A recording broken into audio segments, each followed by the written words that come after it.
Dust clung to the air inside the Grand Meridian Hotel, where chandeliers sparkled above polished floors that never reflected the struggles of those who scrubbed them clean.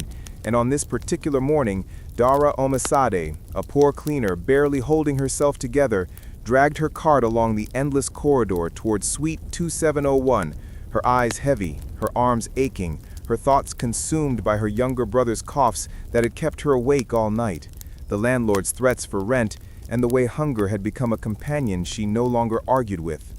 Her shoes squeaked softly on marble tiles as she muttered the checklist under her breath, stripping beds, replacing linens, smoothing duvets until the corners were sharp enough to impress supervisors who never once asked if she had eaten.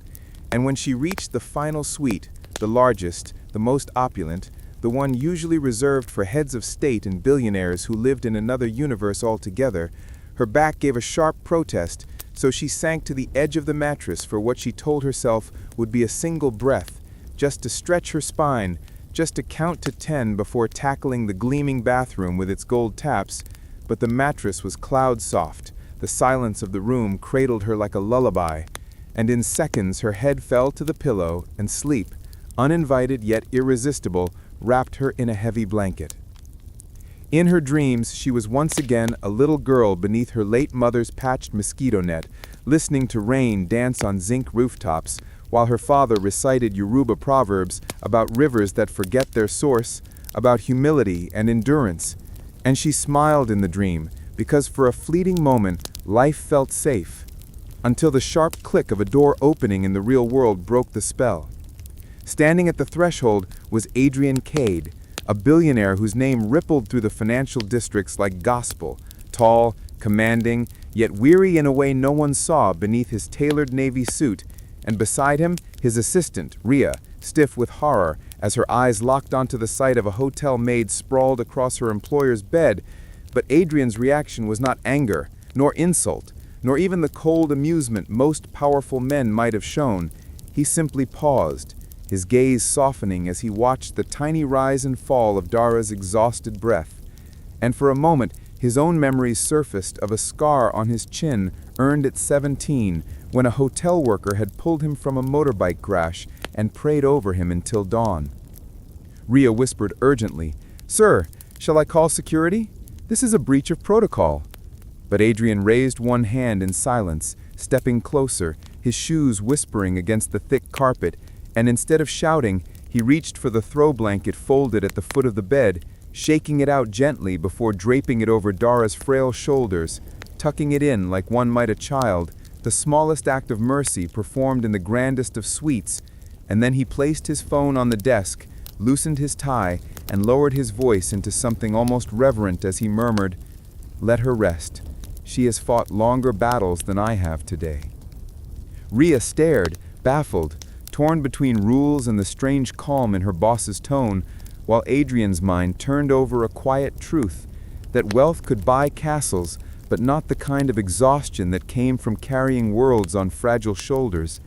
And in that stillness, under the soft hum of the air conditioner, the story that would ripple through the entire hotel and beyond was set in motion, though neither the poor cleaner nor the billionaire yet knew how this fragile accident of rest would alter both their lives, challenging pride, rewriting rules, and reminding everyone that sometimes fate begins not with grand gestures, but with a weary woman falling asleep in the wrong bed and a man powerful enough to see her humanity instead of her mistake. Dara woke with a start, the world shifting from dream-warmed safety to terrifying clarity as her cheek pressed against silk sheets that clearly did not belong to her. And when her eyes snapped open, panic slammed into her chest. She was lying in the billionaire's bed, the very one she was paid to make spotless, and towering above her stood Adrian Cade, watching with an expression she could not read, neither cruel nor indulgent, just steady. And she scrambled upright so fast that her knees struck the edge of the bed frame, pain shooting up her leg as she stumbled to her feet, words tumbling out of her mouth in a desperate rush. "Sir, please, forgive me.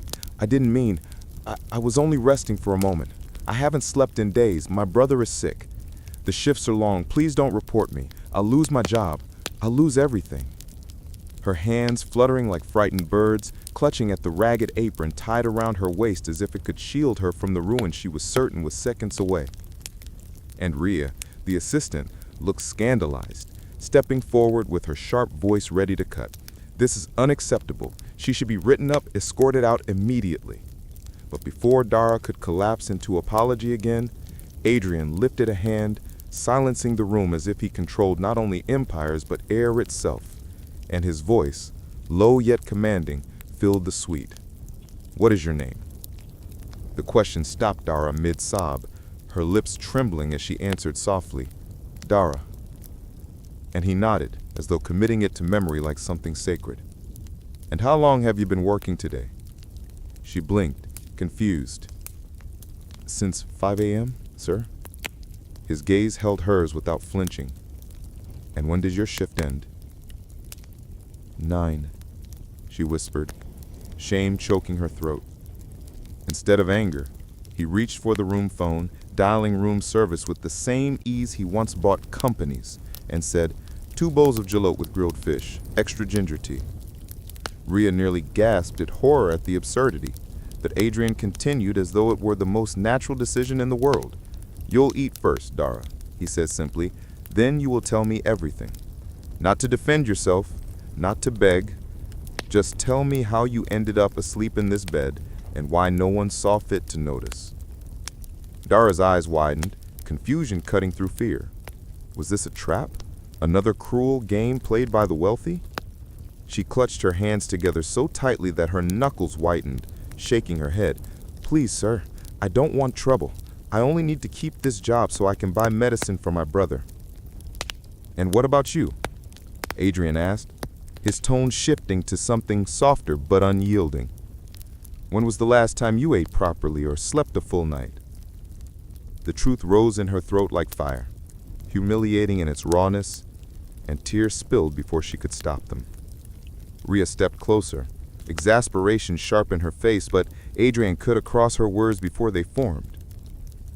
"Irregular is not letting a worker rest, Rhea. Irregular is believing exhaustion is efficiency." He crossed the room and picked a cold bottle of water from the minibar, placing it gently into Dara's hands as though he were handing over a lifeline. "Drink," he ordered quietly. And though her instincts screamed at her to retreat, her thirst won, and the cool water burned down her throat like mercy. Silence stretched until room service arrived with the tray, and Dara's hunger betrayed her dignity. As she devoured the food with trembling hands, each bite tasting like life she hadn't tasted in months, while Adrian sat across from her, not judging, not mocking, only watching with a patience that unsettled her more than cruelty would have. And when the last bite was gone, she lowered her eyes, bracing for judgment. Instead, Adrian leaned forward, folding his hands.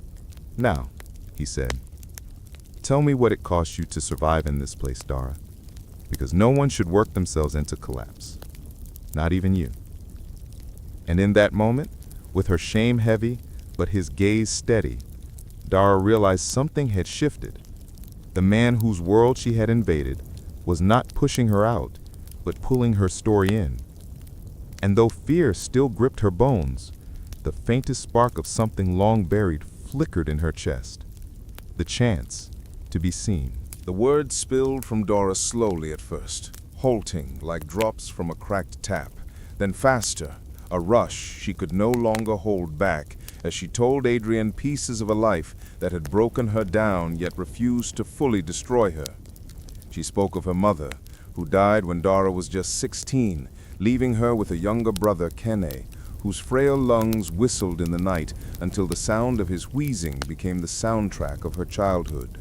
She spoke of her father, who disappeared after the funeral, vanishing like morning mist with promises never kept, leaving her to become both sister and parent overnight. She spoke of landlords who pounded at the door demanding rent she didn't have, of supervisors who piled double shifts upon her because she never complained, of nights ironing other people's uniforms for a few extra coins while her own clothes grew thin at the seams. And as she described how Kene's medicine always came before her meals, how she often pretended to have eaten so her brother wouldn't feel guilty, Her hands twisted the hem of her apron as if she could wring dignity out of the fabric.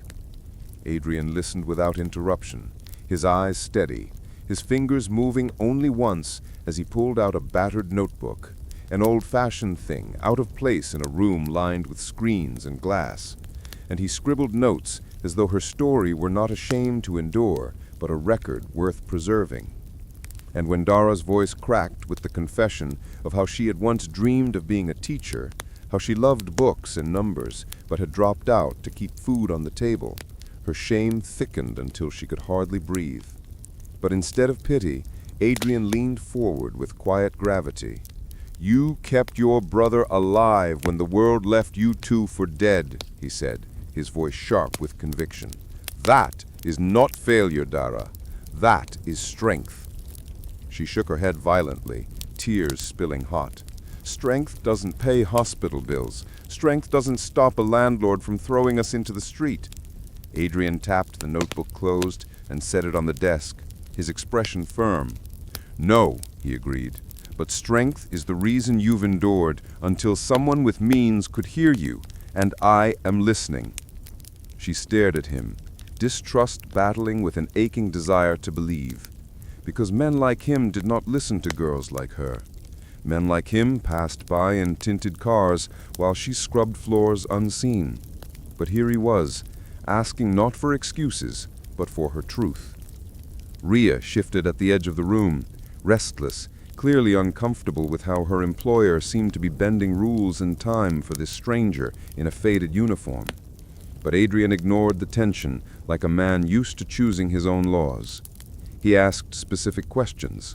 What clinic Kene attended, how much the inhalers cost, how many hours she was scheduled weekly, and wrote down every figure with the same focus he gave multi-million-dollar contracts. And when Dara finished, exhausted as though she had carried stones uphill with her tongue, he stood and crossed to the window, staring out at the city skyline where glass towers stabbed the sky like arrogant fingers. "Do you know what they call me out there?" he asked quietly. She shook her head, wary. "They call me ruthless, efficient, the man who never wastes a second, never makes a sentimental choice." His reflection in the glass showed a faint smile, bitter at the edges. "But I have always remembered one thing. The night I nearly bled out on a Lagos road, and a poor cleaner sat with me until dawn, whispering prayers, giving me water from her own bottle, though she had nothing. She saved my life with nothing but presence." He turned, eyes locking on Dara's. "Your story, your fight for your brother, your survival, that is presence. That is worth more than they will ever understand." Dara dropped her gaze, trembling under the weight of words she had never heard from anyone, words that painted her as more than a mistake or a burden. Adrian stepped closer, lowering his tone. "So here is what will happen. I will not punish you for resting in this bed, Dara. Instead, I will make sure this is the last time exhaustion drives you to collapse. We will fix your hours, we will get your brother's treatment stabilized, and we will find a way to give you a chance at more than survival." Her breath caught, a spark of hope too dangerous to touch flaring in her chest. And though disbelief clawed at her, she managed to whisper, "Why?" His answer was simple, but carried the weight of fate. "Because money without mercy is useless, and because I refuse to be the kind of man who walks past someone drowning when I have the power to pull them out." By the time Adrian summoned the hotel's general manager to the suite, the story had already started to leak through whispered corridors, cleaners pausing mid-dust to murmur that something unusual was unfolding upstairs. And when Mr. Owens, a heavy-set man with a crisp suit and a permanent smirk, stepped into the room, he expected to find his billionaire guest furious over some trivial inconvenience, yet instead he was met with the sight of Dara standing pale and small beside the bed, her apron still rumpled from sleep, and Adrian seated calmly at the desk with his battered notebook open, pen poised like a weapon of truth. "Sir, I heard there was an incident," Owens began smoothly, casting a sharp glance at Dara that promised punishment once the guest's back was turned. But Adrian raised his hand for silence, his tone cold enough to slice marble. The incident is yours, not hers, Owens. She collapsed from exhaustion in this suite, and I want to know why your staff are driven until they cannot stand." Owens blinked, caught off guard, then forced a smile. "Sir, our team is committed, but this is hospitality. Long hours are standard." "Standard is a word cowards hide behind," Adrian cut in, his voice steady but with steel beneath it. "I have seen the schedule. 14-hour shifts, back to back, no proper breaks, no rest space. And you call this efficiency? I call it cruelty dressed as protocol." Dara stared at the carpet, her heart pounding, terrified to be the reason her manager was being scolded, but also stunned that anyone, let alone a man like Adrian, would fight in her defense. Owens fumbled. "With all due respect, Mr. Cade, staff know what they sign up for, and if she failed to manage her energy—" "Enough," Adrian snapped, standing, his height making the manager shrink back a step. "Your staff are human beings, not disposable batteries, and from today, this hotel will operate differently." Rhea, who had been silent until now, cleared her throat cautiously. "Sir, implementing policy changes may require board approval," but Adrian's eyes never left Owens as he continued. "Effective immediately, you will institute staggered shifts, mandatory rest breaks, and create a staff clinic account to cover emergencies. 2 additional cleaners will be hired to ease the burden, and I will personally fund the first month. But if you think this is optional, think again. Either these changes are implemented or my companies will withdraw all corporate bookings from this chain, and I assure you that loss will echo in your quarterly reports louder than your excuses."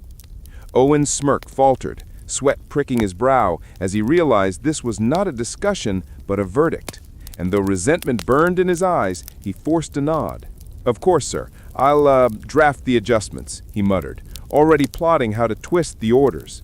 But Adrian leaned closer, his tone dropping into something razor-sharp. "Do not mistake me for a man who forgets. If I see retaliation against Dara or any of your staff for this, I will own your silence and your resignation in the same breath." Dara's breath caught, part fear, part awe, because never in her life had she heard anyone speak to power on her behalf. And when Owens finally left, with his pride limping, the suite fell quiet again, except for the faint hum of the air conditioner. Adrian turned to Dara, his expression softening. "Go with my driver now, take your brother to the clinic, get him checked thoroughly, and know this, today is the last day you will be invisible." Tears blurred her vision, but she nodded, whispering thanks through a throat thick with disbelief. And as she followed the driver out, she glanced back once to see Adrian closing his notebook with the same finality he closed billion-dollar deals, sealing a new chapter of her life with ink and intention, while the entire hotel buzzed with rumors that a poor cleaner had somehow captured the attention and the mercy of the man who never bent for anyone, not realizing that what had begun as a small accident of sleep was already reshaping an empire's rules from the top down. The ride down the glass elevator felt like a descent into a new world for Dara, her reflection trembling against mirrored panels as Adrian stood beside her. Calm but alert, his tie loosened, his presence radiating the kind of authority that bent circumstances instead of bending to them. And as the doors opened into the marble lobby, staff tried to hide their curiosity behind polite bows, while whispers rose like a tide. Who was this cleaner walking beside the billionaire? What had she done to hold his attention? Dara's instinct was to shrink, to become invisible again, but Adrian's steady stride pulled her forward, and when they reached the car, he gestured for her to step in first, a gesture so simple, yet so foreign, that it unsettled her more than any reprimand could have. And as the city blurred past, horns blaring, hawkers calling, dust swirling under the afternoon sun, Adrian leaned back and studied her, as if weighing her against some private measure, finally breaking the silence with a statement that made her heart pound. "You don't belong on cleaning shifts forever, Dara. You see things others miss, and people who see details are the ones who can lead." She shook her head at once, panic tightening her chest. "Sir, I'm just a maid. I only clean and scrub." But he shook his head with quiet conviction. "No, You analyze without realizing. You noticed the crooked vent before I did. You count steps without measuring. That is system thinking. And I run a training program for operations managers inside Meridian Group. It starts Monday, and you will join." His tone was final, as though the world would rearrange itself to make space for her. But Dara's fear rose higher. "I don't have the clothes for training. I don't have money for fare. I can't even—" "Those are logistics," Adrian interrupted gently. "We solve logistics, not surrender to them." And Ria, seated in the front, half-turned with a business card extended, her expression professional, yet softened by something like respect. "Text me your sizes tonight, Dara. I'll arrange what you need. And don't argue," she said, her briskness leaving no room for doubt. Dara clutched the card as if it might dissolve, her pulse loud in her ears, whispering, "And if I fail?" The car slowed at a red light, and Adrian's gaze locked on hers, unblinking. "Then we try again. Failure is only a note in the song, not the end of the music." And in that moment, she felt the ground shift, possibility cracking through the concrete of her despair. Yet the weight of disbelief still pressed heavy, because opportunities like this never came to women like her. And even as the driver pulled toward the clinic, her mind replayed his words over and over, afraid to trust them, afraid not to. When they arrived, Adrian insisted on accompanying her, refusing to vanish into his world of glass towers while she stepped alone into the sterile corridors of medicine.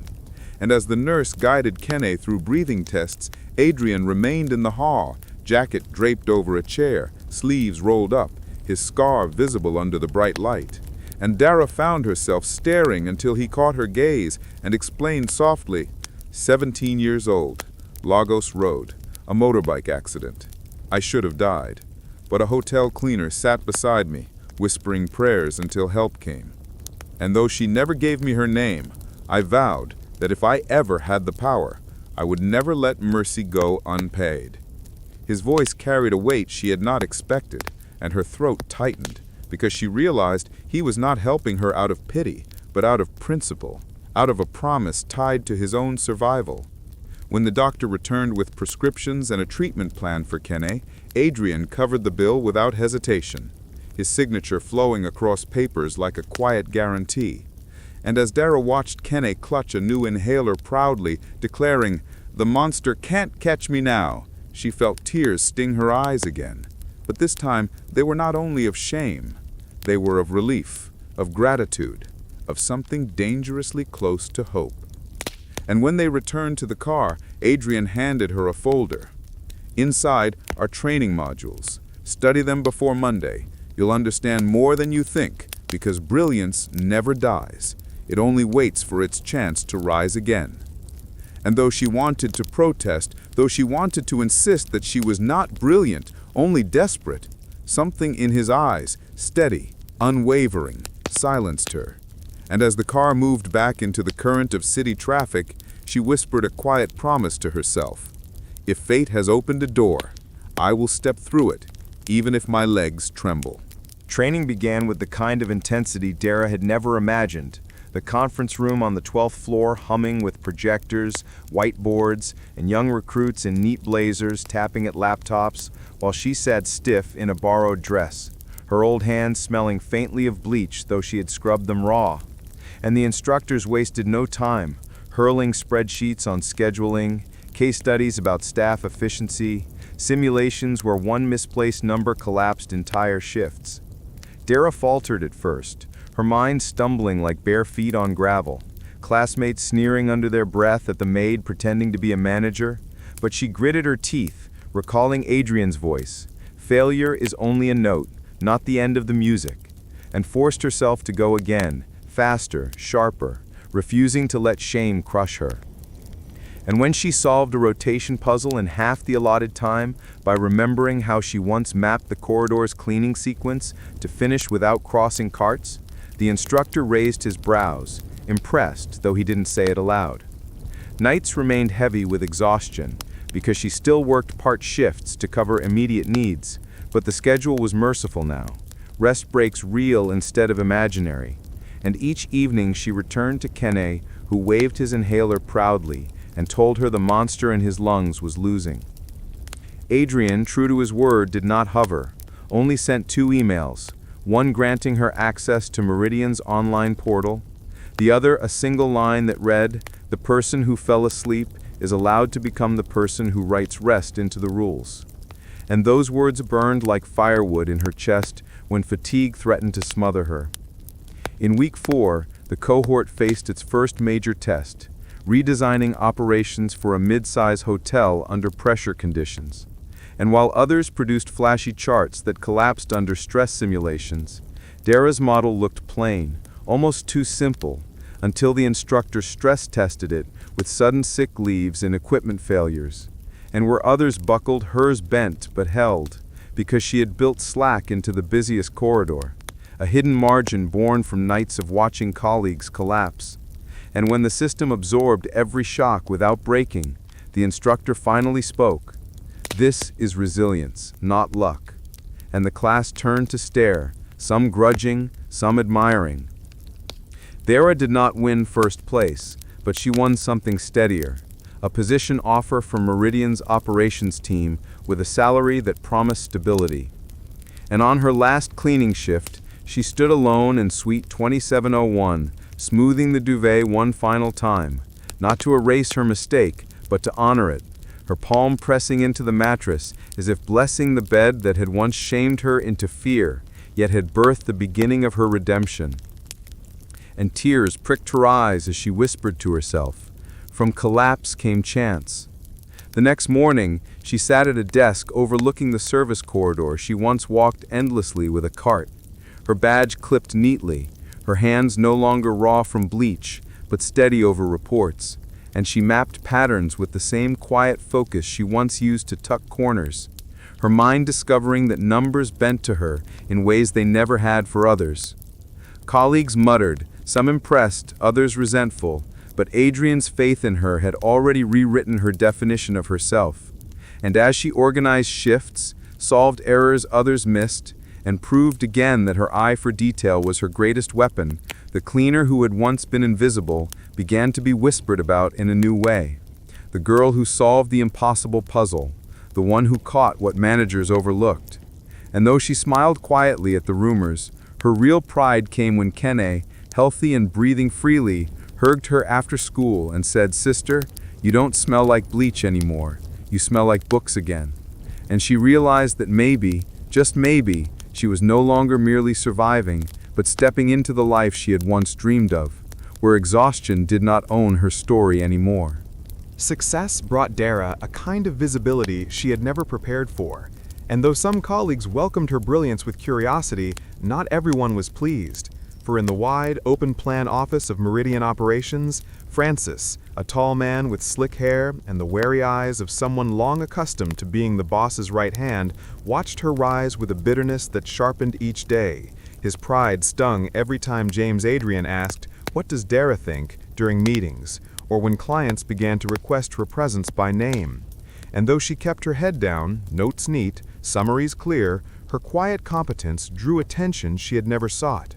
Whispers floated through the corridors. She was once a cleaner, did you know? Some spoken in awe, others laced with venom. And Dara, clutching her old battered notebook like a shield, reminded herself again and again that she was here only to work, to survive, to build a future for Kene. Yet even as she whispered courage into her chest, Francis grew darker in his watch, convinced she was usurping the space he had carved over years of sleepless nights. One afternoon, when the office had emptied for lunch and the printer room hummed in solitude, Francis stepped in and closed the door softly behind him, the sound making Dara glance up nervously from the stack of pages she was collecting, her instinct alert like a deer sensing a predator. "Settled in?" Francis asked, his smile tight as thread, and Dara forced politeness. "Yes, thank you." But his eyes lingered on her old textbook lying open on the counter, and he said lowly, "You've made quite a splash here. People talk as if you built this firm yourself." To which she replied evenly, "I only corrected what was already there. I'll keep my notes clear." Hoping the calm tone would diffuse the tension, but his voice sharpened. "Clarity is important, so is respect for the chain of command. People here worked years for recognition, and you've been here minutes." And though his words dripped with warning, Dara steadied her gaze, refusing to let fear undo her. "I respect everyone, sir. I'm not here to take anything from anyone," she said softly but firmly. And for a flicker, his eyes narrowed, the mask slipping to reveal envy raw and jagged. Then he stepped back with a hollow laugh, "We'll see," before opening the door and leaving her with a heart pounding too loudly for such a quiet room. That night, she told Adrian what had happened as they sat together in the rooftop garden overlooking the city's sprawl, the sunset throwing gold over the skyline. And she recounted it without drama, only truth. The closed door, the veiled words, the weight of threat. And Adrian listened with his jaw tight, his hands clasped, his silence heavy with the kind of anger that came not from pride, but from care. And when she finished, he let out a long breath and said gently, "I'm sorry that happened, Dara. It should never have, and you did nothing wrong." But she shook her head quickly, "I don't want to cause trouble. I only want to work." And he replied with a steadiness that felt like armor being placed around her. "You didn't cause the trouble. He did. And if it gets messy, I'll stand in front of the mess, not you." His promise falling over her like a protective cloak. She wanted to thank him, but found herself wordless, so they sat in silence, listening to the rustle of leaves and the distant laughter of children in the park below. And in that pause, she realized that for the first time in years, she felt not just safe, but chosen. Not just a survivor, but a woman worth defending, even against the storms of envy that now brewed inside the firm's walls. The storm finally broke late one night when the office was nearly empty, the glass towers outside glowing like sentinels in the dark, and Francis, sitting alone at his desk with the bitter taste of envy lodged deep in his chest, opened the shared drive and scrolled until he found Dara's folder, his fingers hovering before moving with quiet malice. He flipped a plus sign to minus. He had a row, pasted values over formulas, small, precise sabotages designed to look like careless mistakes. And when he saved over the master copy, his breath came fast, his reflection in the glass looking more like a stranger than a man. The next morning, Dara, always early, opened the file and felt her stomach drop when the client's email flagged numbers that didn't match. And panic surged before training steadied her, and she checked the audit trail, her heart clenching when the log revealed Francis's name stamped in time like a fingerprint. Trembling, she carried the file to Adrian's office, and he, seeing her pale face, demanded to know what was wrong, his jaw tightening as he traced the edits on the big screen, eyes darkening with quiet fury. And without a raised voice, he called for Francis, who entered with a feigned calm, pretending ignorance until Adrian pointed to the evidence, his words cutting like a blade. "You broke live formulas, you hid rows, you tampered with work that carried this firm's reputation, and you tried to frame her." And Francis's mask cracked, raging spilling as he snapped, "You replaced me with a street girl, a beggar you dragged off the sidewalk, and you expect me to bow?" The words hung sharp in the air, Ada flinching in the doorway, Dara standing still but her eyes steady, no longer shrinking, no longer apologizing. And Adrian stepped closer, his voice soft yet harder than steel. "Watch your mouth. She is the reason this firm still breathes. She is the reason our name has not collapsed. And you broke trust, Francis, trust that is worth more than years of service." And with a nod to security, Francis was escorted out, his threats of regret echoing down the glass corridor, while whispers rose like a wave across the office. Dara's hands shook, but her voice did not, as she whispered, "It scared me, not the numbers, but the intent." And Adrian, squeezing her hand, replied, "It scared me too, but you stood strong, and I am proud of you." Yet the storm did not die so easily, for Francis's bitterness festered, and in the weeks that followed he stalked shadows outside her home, anger twisting into something darker, until one night he slipped through the weak kitchen latch and took baby Joy from her crib, leaving the blanket folded to trick the monitor, vanishing into the night. Grace's scream at dawn cracked the air like glass, and James's voice over the phone hardened with urgency as he called police, racing to her side, holding her shaking body as officers dusted windows and checked cameras, the inspector's calm eyes locking onto the footage of Francis's shadow moving under streetlight, his jaw tightening. "We'll find him," he vowed, and a convoy of flashing lights stormed Francis's flat minutes later. bursting through rusted doors to the sound of Joy's fierce cry, small fists waving as officers carried her out, her mother sobbing, clutching her baby as if she could fuse her to her chest. Francis, cuffed and hollow-eyed, was led away, his anger now ashes as he muttered, "Nothing at all." And in that moment, Dara knew that though storms may come, truth always had a longer memory than lies. Weeks later, under a quiet sky, in a garden strung with white roses, she walked down an aisle toward Adrian, her dress plain yet glowing, her hair pinned back with a pearl comb. And in the front row, Ada held baby Joy, dressed like a drop of sunlight, while guests whispered in awe of the love story born from exhaustion and mercy. When the officiant asked for vows, Dara's voice trembled, yet rang true. "You saw me when I was invisible. You believed in me when I had nothing left. And I promised to stand by you, to raise joy with you, to choose you every day." And Adrian's eyes shone as he answered, "You are my truth, my home, my strength, and I will protect and love you for all my days."